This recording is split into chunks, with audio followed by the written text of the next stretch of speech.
Well, Mike Van Der Sleesen, you are on Driven to Ride. How are you, sir? I'm pretty well. That's good to hear. So, for those who don't know, you are a legend in the motorcycle community. But I want to ask you why. What are you known for? What is your claim to fame, in your own words? Well, I mean, what I've done my whole life here is I started and still run and own Vanson Leathers, and that's what we've done now. 50 years next year. Wow! Congratulations. So, how did Vanson Leathers get started? What got you into that industry?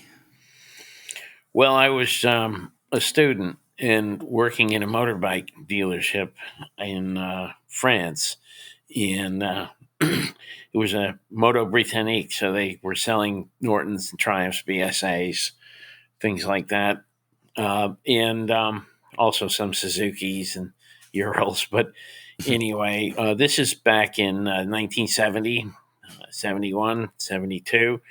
And so one of the things we did was go over to England, which was the Mecca for all things motorcycle in the 60s and early 70s. And we'd pick up parts and accessories, clothing, and bring it back for sale in the shop.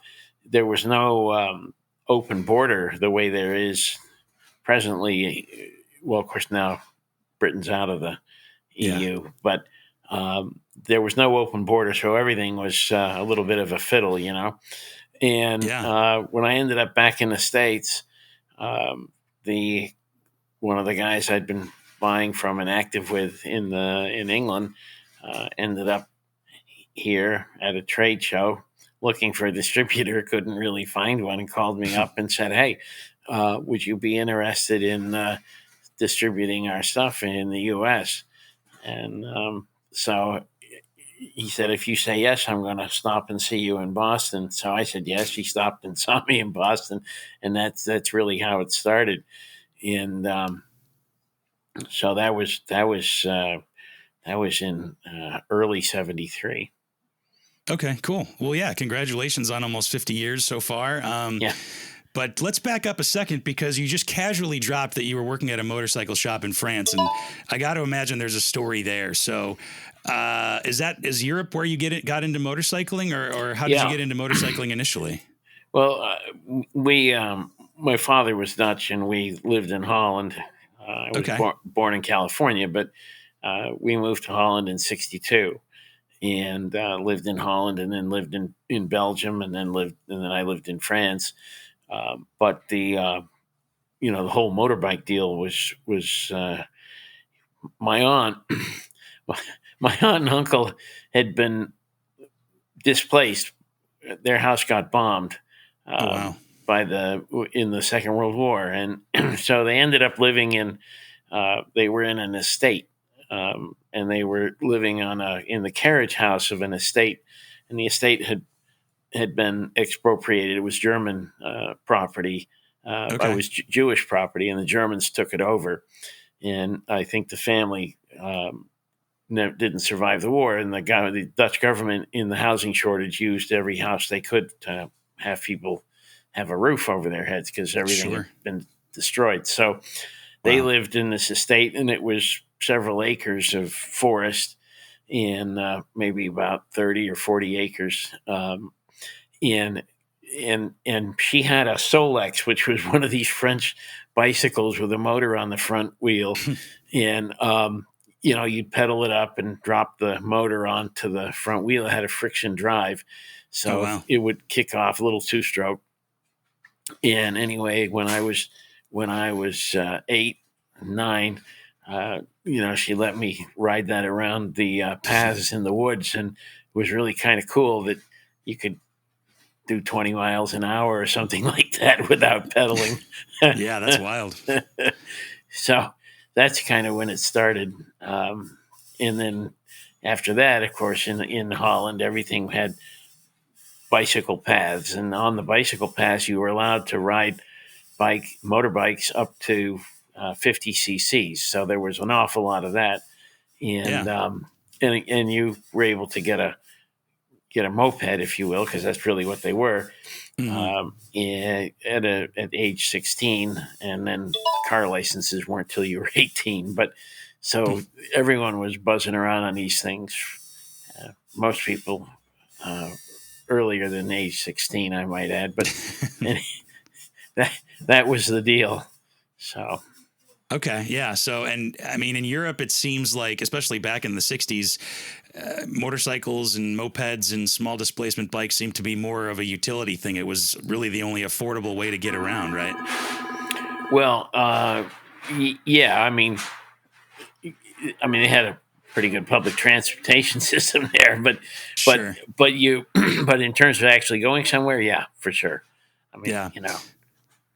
And in Holland in particular, I mean, everything was on two wheels, bicycles, right. and then mopeds, and people went distances. The country has a whole network of bicycle paths that go from city and town all over the country. So it's really an independent, small network of bicycle highways almost, so you're not really dealing with cars and traffic and that. Yeah. So. Yeah, because bicycling is pretty big in Holland. I mean, it's one definitely. It's a big thing. So does that transfer over to motorcycles in Holland at all, or not really? Well, it did in the 60s. Everybody was on mopeds. Everybody was doing stuff. The Honda 50cc, C110, and all that. I mean, those were they were pretty prevalent. The Germans had Kreidler. Kreidler, I mean, they had the original nickel sill plated two-cylinder, two-stroke. I mean, single-cylinder, two-stroke, and I think they were good for 110 kilometers an hour, which was kind of a miracle out of 50 cc's. Yeah, seriously.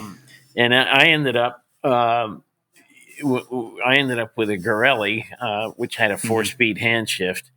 Oh, wow. And it had an 18 millimeter Del Orto carburetor on a 50 cc bike, and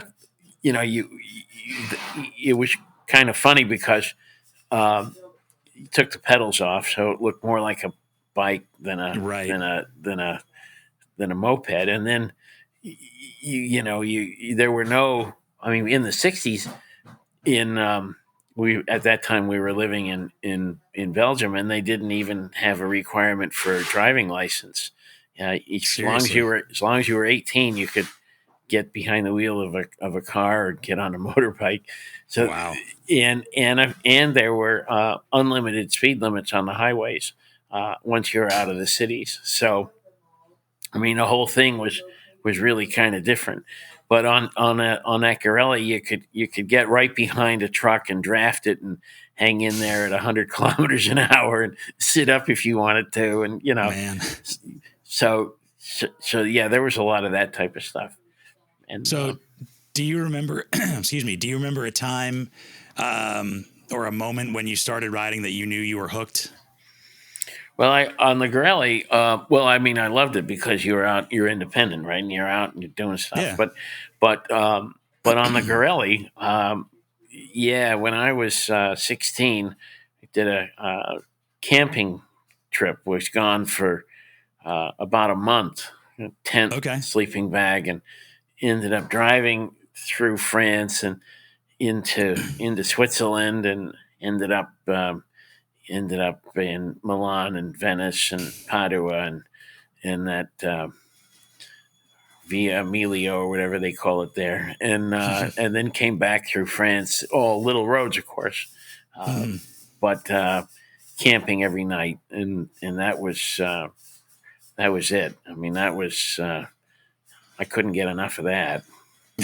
Yeah. What a way to see Europe. That's pretty amazing. Yeah, it was good. It was. Oh, go ahead. I'm sorry.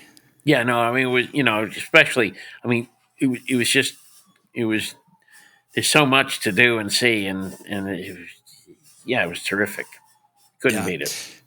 So when you got back to the States, was there a big difference in the motorcycle culture between Europe and America? Yeah, very much so. the speed, the road speeds. Once you got off the mopeds and you got onto the real bikes, I had a BSA 650 Lightning after that, and then I had a 750 Commando, and then a second 750 Commando, which I still have. Oh wow! But they, the speeds on the roads they were beginning to get speed limits, but but on the main roads, if you were, especially the toll roads in France and so on, there were no speed limits. So it was completely different than here, and in very disciplined in terms of the rules of the road and passing on the left, no passing on the right, and those kinds of things. But and here in the United States, the speed traps and the police and so on were much more aggressive than they were in Europe at that time. It has since completely changed and reversed. So now in Europe, it's the land of speed cameras and crawling speed limits between cities and Christ, or some of these highways now where it was formerly unlimited speed is now, you're doing 35, 40 miles an hour on a 4-lane road. It's just nuts. So yeah, it's completely different than what it used to be. Yeah, sounds like you were in Europe at the right places at the right time to kind of enjoy that magical time of motorcycling. Yeah, I think so. I mean, it was definitely magical. Yeah. Of course, like human nature being what it is, if you have a bike that'll do 100 miles an hour, then you tend to push it. Yeah. But today, now you get a bike that'll do 160 miles an hour, and it's a whole different thing. Yeah, before you even know what's going on, you're pushing 100, 150. So yeah, or more. Did you ever reach 100 miles an hour on that Norton Commando? Oh yeah. Oh yeah. That's got to be pretty special that you've held on to that bike for so long. It's does it still run? Yeah, it's had a few iterations. We had significant crank failure at about 80,000 miles. So we have an 850 set of cases in it now with a stroke or crank in there. So we actually push. We're actually pushing something like 875 or something in terms of capacity. Sure. But yeah. So what has driven you to keep that bike for so long? I mean, some people, there's some people who buy one bike or two bikes and keep them forever. Some people buy and sell all the time and are constantly changing. What's motivated you to keep that motorcycle? Well, I mean, I think the Norton is it's a romantic bike. I mean, they're beautifully made, and they're very when you're never driving to someplace. You're always driving towards someplace, because you're not sure you're going to get there. But it's but they're beautiful machines, and I've driven all over the United States on mine. I've got more than one now, but they're great machines. Yeah. What's your favorite trip that you've taken on that Norton in the U.S.? Well, there are a couple of trips that are pretty good. I did I was in California and went to Laguna Seca, and the races were there. And in fact, Peter Williams and David Croxford were there, and Brian Slark was the guy running Norton's out of L.A. or that L.A. area, and so they were racing there. And Peter Williams, I got to know him afterwards, but it was that was kind of magical. And then I carried on down to Mexico and came back up through the middle of California, through the Sierra, up the Route 49, the gold country, camping the whole way. So that was really a pretty good trip. I was late at night, and I ended up on Route 1, which joins 101 somewhere around Santa Barbara, and it was probably 2:00 in the morning. I was very tired, and there are no buildings along that stretch, and I ended up pulling off the road a little distance and set my tent up and went to sleep. And in the morning, I woke up. Of course, the sun's bright and all that, but I was woken up by truck traffic, and I got out of the tent, and I realized I set up the tent right in the middle of a clover leaf, where right in the grass. It was so dark at night, no moon or anything, and I hadn't realized that I was really camping in a piece of grass that was sort of right in the middle of the off ramp, on ramp. That's a heck of an alarm clock. But then, Florida did a great trip up through all the little roads through Florida, both coasts down to Key West and up, and that kind of thing, that kind of dinking around is great. Yeah, and it's safe to say, obviously, motorcycling is mostly about the journey rather than the destination, and I think being on a Norton Commando probably makes that journey even sweeter, as long as it's running. Yeah, as long as it's running, yeah. But there's really not too much that you can't take care of on that. I mean, it's all basic stuff, Mm-hmm. Yeah. And you are based in the Northeast, if I remember correctly, right? We're in Fall River, Massachusetts, yeah. Yeah, so you've got to have some amazing roads and destinations up on the Northeast, right? Well, they're different areas, sure. But yeah, I mean, you get out to Cape Cod. We're right on the edge of Narragansett Bay, so you've got all the coastline, and then north of Boston, you've got all of Maine and New Hampshire, and it's Vermont, Western Mass, very nice as well, at the Mohawk Trail. Yeah, that's the only part of the country that I haven't been to is the Northeast, and I feel like I'm missing out on a lot. So I've got to get up there one of these days. Yeah, no, it's special. It's surprisingly unpopulated once you get out of the cities. Mm-hmm. Yeah.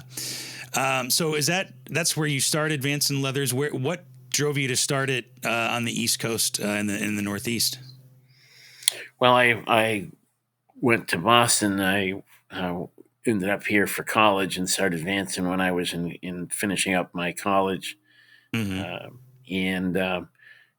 I was I started in my apartment in my bedroom with a couple of racks of coats. I mean, that's basically how it happened. And then we went from there.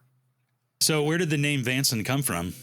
So I had a partner when I started. His name's Jamie Goodson, and he and I met in Brussels. We finished high school together, and then we went to Paris. We were there for a couple of years, and then I came to Boston, and he eventually got here. We are good friends, and so that's how the business got named. And he was my partner, and we split off in 83. Okay. So going from making coats and jackets in your apartment to making world-renowned racing leathers that can hold up to a 200+ mile an hour crash. I mean, that's a hell of a jump. Well, yeah, but you got to figure it's a fair bit of time to get there. So it's it's incremental, Okay. Yeah. So what were the first few years of Vanson Leathers like then? Thrilling. Are we going to make it? I mean, it was a whole different world. And you had an infrastructure of people in the business almost everywhere you turned around. You couldn't go to a town without getting the yellow pages out and looking under garment making or sportswear manufacturing, and every town had businesses cutting and sewing and making things. Mm-hmm. And here in the Boston area, it was really a major center for leather and all the things you need to make shoes and gloves and jackets and bags. Uh-huh. Boston had what they called, they still do, they call it the leather district. There's no one left in there selling leather, but it was the headquarters for the companies trading and tanning leather. They were there with their showrooms and their sales offices. All of that's gone away now. We when I started there, you could get anything you wanted right in. If there were people making thread, there were people making zippers, there were people finishing cloth and doing the leather everywhere. So that was a completely different environment than what exists today, where a lot of those components are not even produced in the country anymore, which is another issue. But and the skill set for, we were at the tail end. We were at the tail end of the of the active part of the industry, so we were able to benefit from a lot of knowledge. We learned a lot from people who'd been doing it all their lives at that point, and you can't even. I can't even think of how you would begin to learn all the things you need to learn to do this kind of business at this point. Sure. It's not a question of theory. It's not a question of making patterns and design. It's a question of knowing how everything has to go together and making it that way, so that it will go together. I mean, you can design a one-off of anything, but we need to make stuff that's repeatable, and that enhances, let's use that term, enhances the quality of the product substantially. So it's a craft, but it's definitely an applied science craft. It's not a gee, let's do it this way today and that way some other day. So yeah. There's some science and engineering behind the crafting of the product, applied and theoretical. Yeah. Well, let's talk about Vanson Leathers and your suits for a second, because your racing leathers have stood up to almost 200-mile-an-hour crash from a top fuel dragster, and the guy walked away. I mean, how do you make something like that? How do you engineer something like that or design something like that that's so tough that can last and can keep somebody safe like that? Well, the main thing comes down to the shape of the basic pattern to get a shell that keeps the protection areas in the proper location. So you need to have a shell that is close fitting, but still allows movement. And you need to make sure that if there's an impact or a slide, that the padding or the armor or any particularly reinforced area like a shoulder or a knee or a hip or so forth, that the shell of the suit doesn't rotate and expose the rider to a thinner, less well-protected layer between them and the asphalt. It comes down to working on the specifics of the shape of the basic pattern, and then you work on the fit to the individual. So you have to have your basic design, and then you go from there to the tailoring aspect to the particular individual. to make sure that you create a garment that will perform as intended in an extreme situation. For example, if you make a sleeve that's too big, somebody puts it on, they're going to say, "Oh, this is really comfortable." But if it's too big and they fall down and something goes wrong, that elbow protection could rotate out of position, and you can create an elbow injury in a heartbeat. So you need to make sure that everything stays where it's intended to be. And that's tricky because with armor, you need to have it so that it stays with the body, but the shell can still slide over it a little bit. Otherwise, it becomes too restrictive when they're moving. So there's we do a thing called floating armor, but it's to allow some slip between the armor and the shell, so that there's the ability for some movement. When you put your arm forward, you want that armor to stay at the apex of your elbow. That's important. Right. You need it to stay at the apex of your shoulder. That's important. You need it to stay over your kneecap. That's important. And when you wear pants, if you get on a bike, you feel like you want to pull the knees up a little bit usually, right? So all this shifting needs to be accounted for in the shape of the garment, of the basic pattern, and then you adjust to the individual. So really the fit is not just about looking cool. It's really, there's actually a lot of safety that goes into it.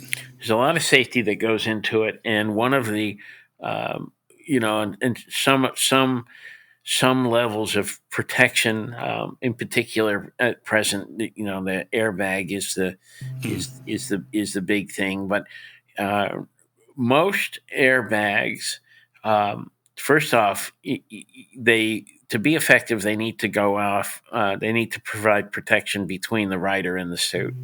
But then whether they're under the suit or on top of the suit, one of the real problems is they tend to block the ventilation.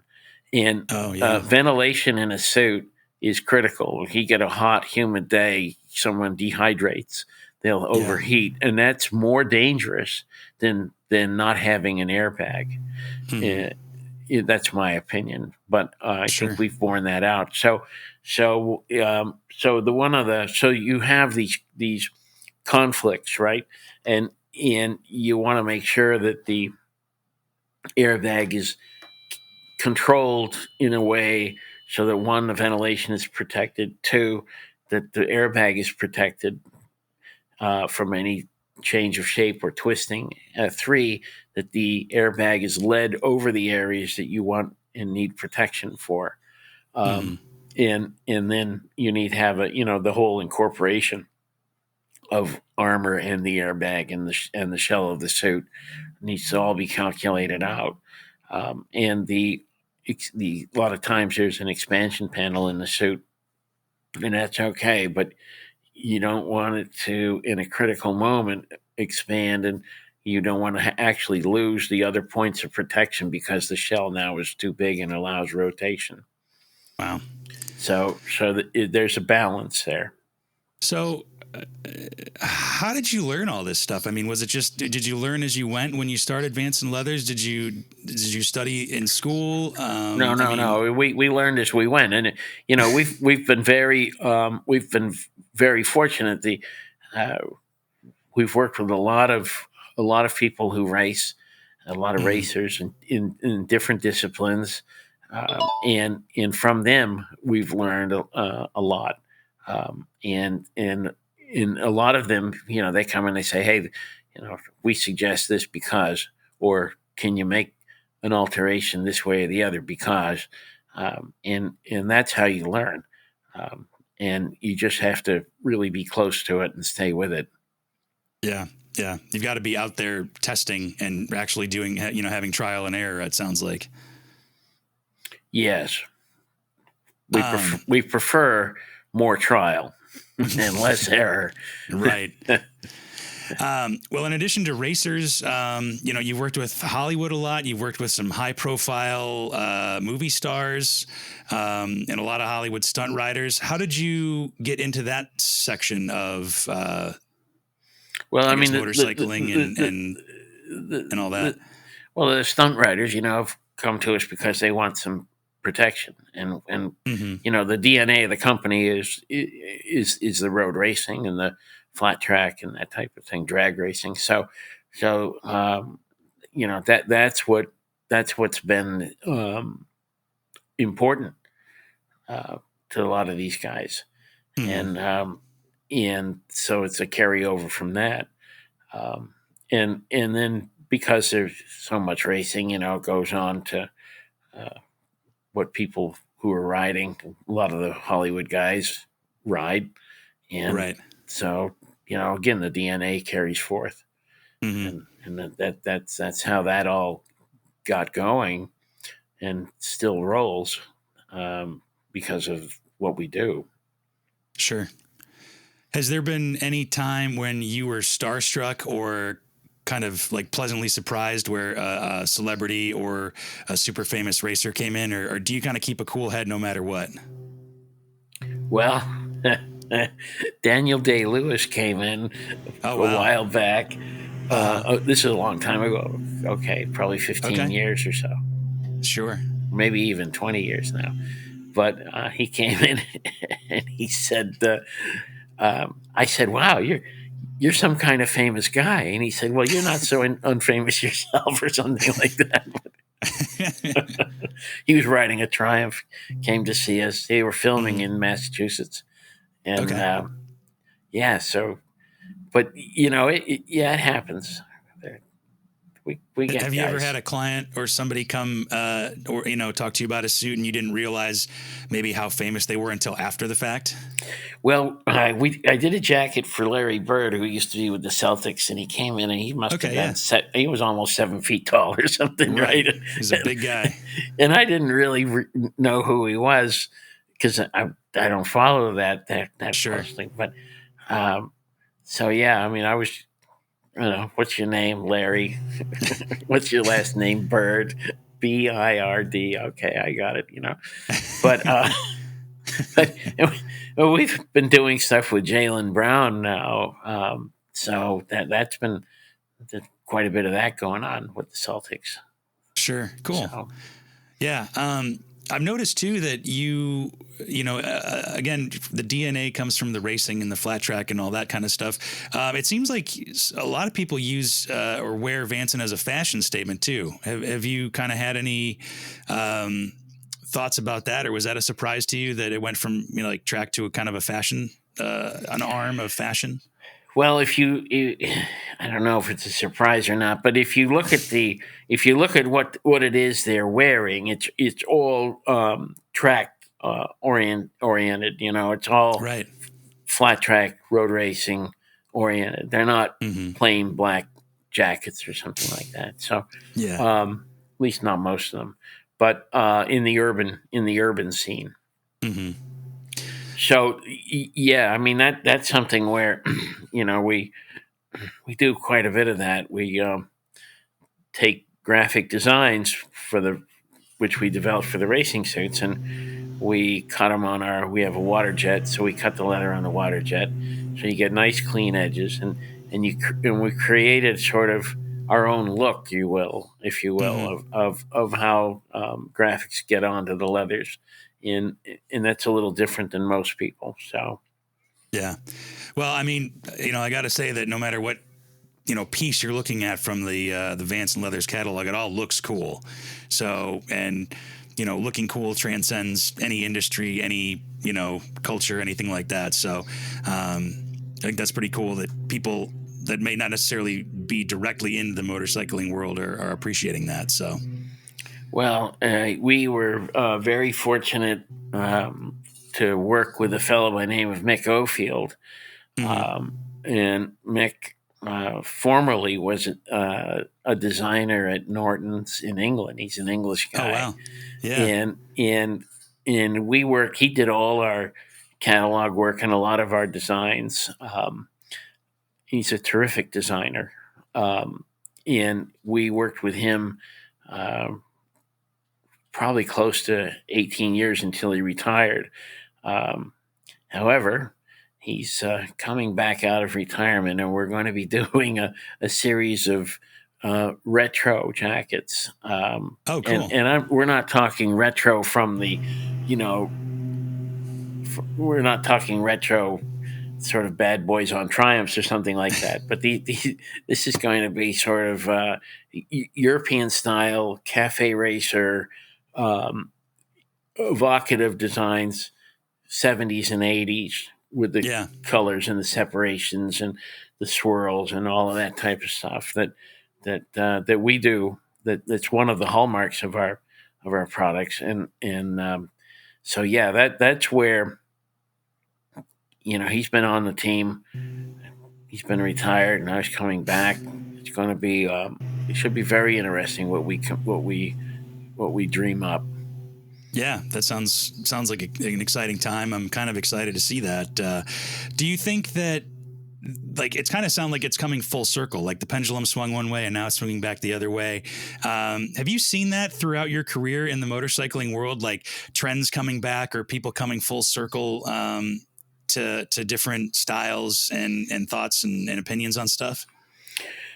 I think that's a good observation that you're making. When we went to the Vintage Days, the AMA Vintage Days in Mid-Ohio in July, what struck me was the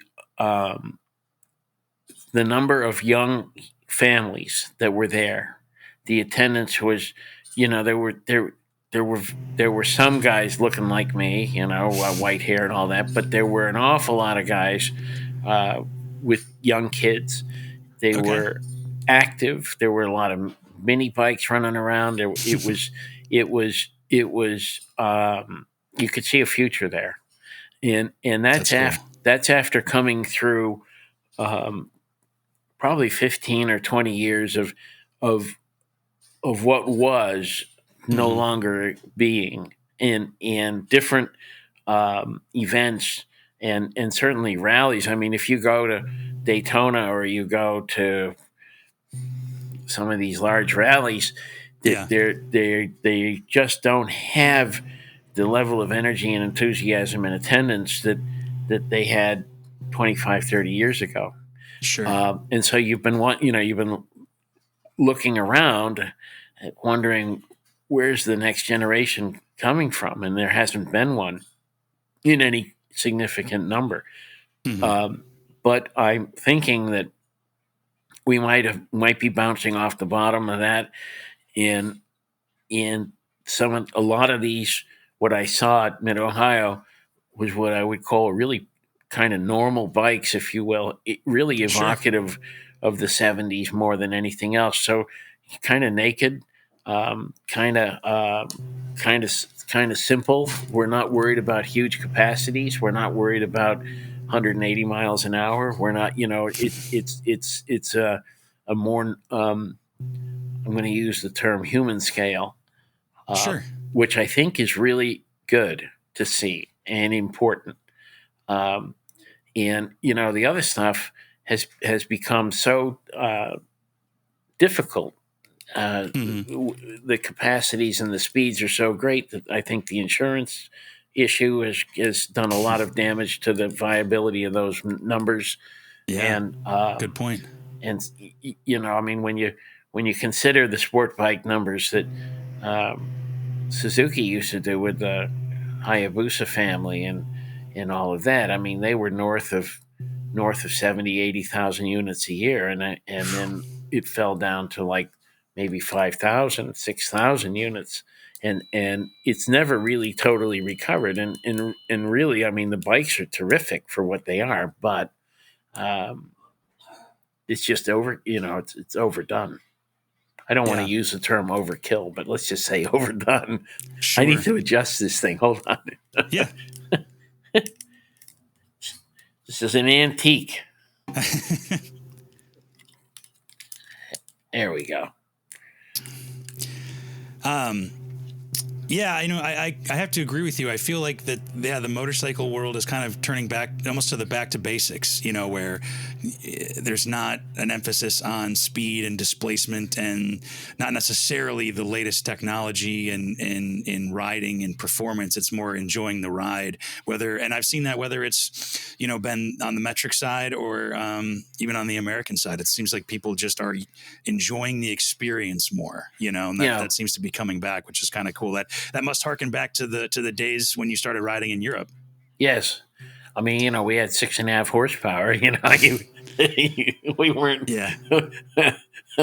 we were more concerned with keeping up than, you didn't want to get driven over. Yeah. So after 50 years, you've accomplished a lot. What is you feel your best accomplishment, or what are you most proud of with Vanson Leathers? Well, we're still here. And I look around the landscape and I don't see very much in the way of domestic competition the way there used to be. With the decline and everything else, it's a tough business. And I find it very satisfying that I'm in a luxurious position where I can indulge myself and make things that I think are interesting, and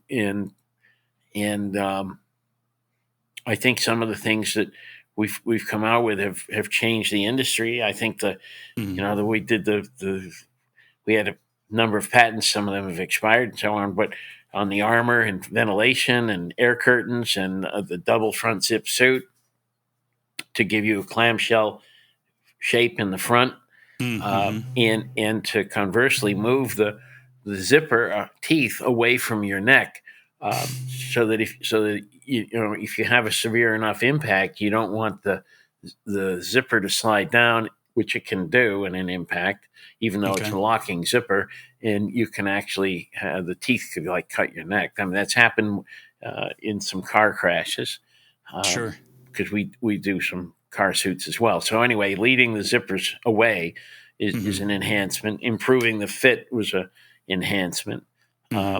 Evacuating all the excess material from the center front. I think we've made a bit of a difference. It's one of the things I told Mick to get him fired up again was, hey, he and I and Vanson and really did make some difference to the industry and what, some ideas and so on. So yeah, I find that all very gratifying. I would imagine so, to be able to make a positive influence and to keep people safe, really, because you're helping them enjoy it, the sport of motorcycling or racing more, and they don't have to worry about what's going to happen if a crash happens. They know they're protected. We try. Well, and you put a lot of hours into it. I want to ask you, maybe just the process of making a suit. How many hours go into actually creating the suit from, let's say, raw leather comes into a finished product? I mean, that there's got to be a lot of hours that go by making that suit. There are hours involved. We've methodized it, as obviously, because you want to have the highest quality on a repeatable basis, and so that has to go all the way through. When we get an order, we put the measurements from the customer into our database. We use the program that we've generated internally to check against the averages and look against body mass, height, and so on. And we're able to extrapolate because measurements come in. They are self-correcting in a lot of ways. So if you're dealing with a across the shoulders, sleeve length, nape of neck to wrist, that kind of thing, someone may not have the points exactly right, but we put all those things together, those three measurements, do some math, look for ratios that fall within the norm, and we can pretty much say, okay, this is how wide the shoulder really is on this guy, and this is where the sleeve length needs to be. Sure. And then because we do that, and we've been gathering these measurements since 1994, we're able to guarantee the fit. So when we do a custom suit, we're the only people I know of that guarantee the fit. Wow. And once we do that, we make the pattern for the suit. Everything isn't computerized, and so we retain those, which means that if it comes back for any kind of repair or any kind of alteration, we track all of that. So if somebody wants to reproduce a garment, we can do that, and we do that frequently. And we can say, okay, do you want it the way it was first made, or do you want it the way it was altered on the first or second, whatever? Because some of our suits last 20, 30 years, actually. And so people change over time. But so we keep track of all that. And we, everything that we make, even pair of gloves or suit, they're all individually numbered. And we keep a database with who the owners are and the alterations. So it's like a VIN on a car or on a bike where we have a number. And then essentially from there, it goes up to cutting. We do the graphics, and then you put it together.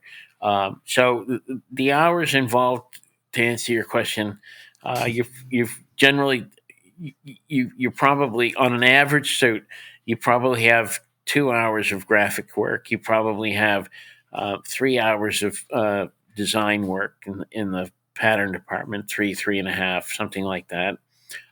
Some things that can be more complicated can take an entire day. But on average, we're just drawing a bead.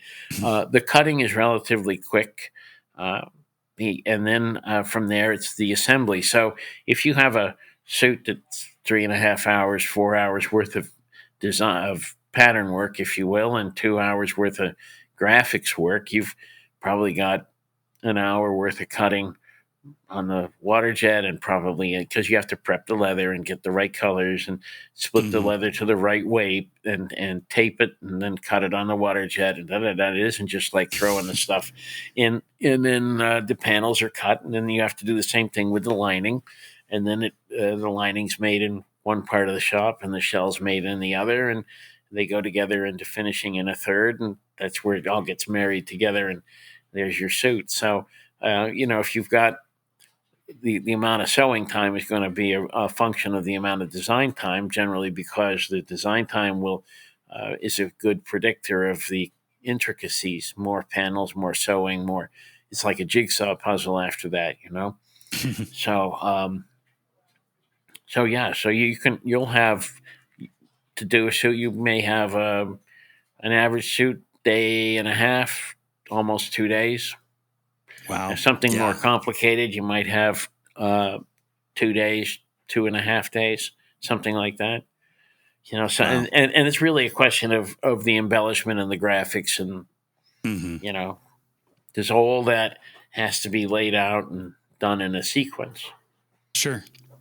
Yeah, I'm racking my brain trying to think of something that people buy nowadays that does take that much time and that much craftsmanship. But I can't imagine there's that many products out there like that takes that kind of time and dedication and attention to detail.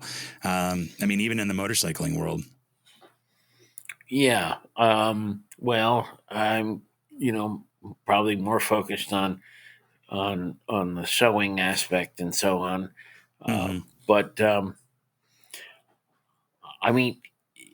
if you're going to order a custom kitchen and a counter, somebody has to come out and draw your counter and make the plans and measure, and they usually make a template, and they're gonna actually cut the granite, and then they got to polish it, and they got to drill it for the faucet holes, and so there are things that take time. If that's what you're going to do, It's a whole lot Yeah. different than going down to Home Depot and getting one of those Formica counters and sticking it in, So, Yeah. If you're going to do it right, it does take time. Yeah. You mentioned a while back over the years, a lot of stuff, like the leather district in Boston, there was a lot of supplies and stuff that you could get like right down the street. But now you've looked more internationally in terms of working with different suppliers or different things of that sort. Do you ship a lot of custom suits out internationally as well? We do. We do suits and jackets. We sell in we sell in Japan. We sell in Australia. We sell in China, which is difficult because of the testing that the Chinese require to get into their country. Oh, really? We sell in South Korea. We sell in Europe. We have for years. Have you been able to travel to those places? Yeah, and I haven't been to Korea, but I've been elsewhere. Yeah. What do you think is there, or let me back up. Have you noticed a common thread among motorcyclists all over the world? Well,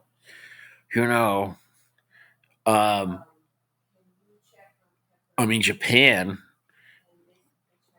has a phenomenal culture, motorbike culture, really. In Korea too. I haven't been to Korea, but I've been. So it's sort of that universal appeal, of being able to go out and do stuff. Yeah. So Europe is still Europe, but they're very they're very strict. I mean, you can't even bring an older machine of any kind, car or motorbike, into the city centers now for any reason. I mean, you can't have a rally under the Eiffel Tower with your Norton Commando from 1970 because it's too old and pollutes too much. So, wow. The whole flavor is different now. And I, if you look, I mean, I don't know if Harley Davidson's results that came out for last quarter with their live wire sales and so on. I mean, that they said that they'd sold between 600 and 1,000 bikes or something like that in the live wire division, right, for the quarter, and they lost $135 million in the live wire division. So, there are aspects of this business that are challenging, to say the least. And I think that applies worldwide. Sure. But I don't know.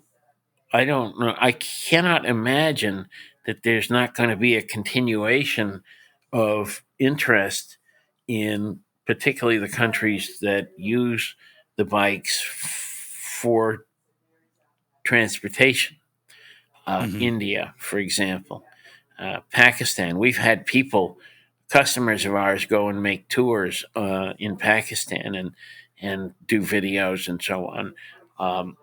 And it's pretty phenomenal. Latin America, it's interesting. Yeah. I think a lot of people forget that there are countries and places in the world where people use motorcycles as transportation every day, and that's their only option, Yeah. Well, we forget it here because it's so far behind us that but it does have, I think that's, I think the progression is transportation to hobby or enjoyment. And maybe then, maybe people get wealthy enough where they transition into really expensive bikes that, I mean, these guys are spending hundreds of dollars, not 10, 20, 30,000, you know, Right. and, I mean, you know, when I, in the 70s, I mean, you bought a used bike, you changed the shocks, even if you bought a new bike, you know, you put Mm-hmm. conies on it, you put something like KD1 tires on it, you put rear sets on it.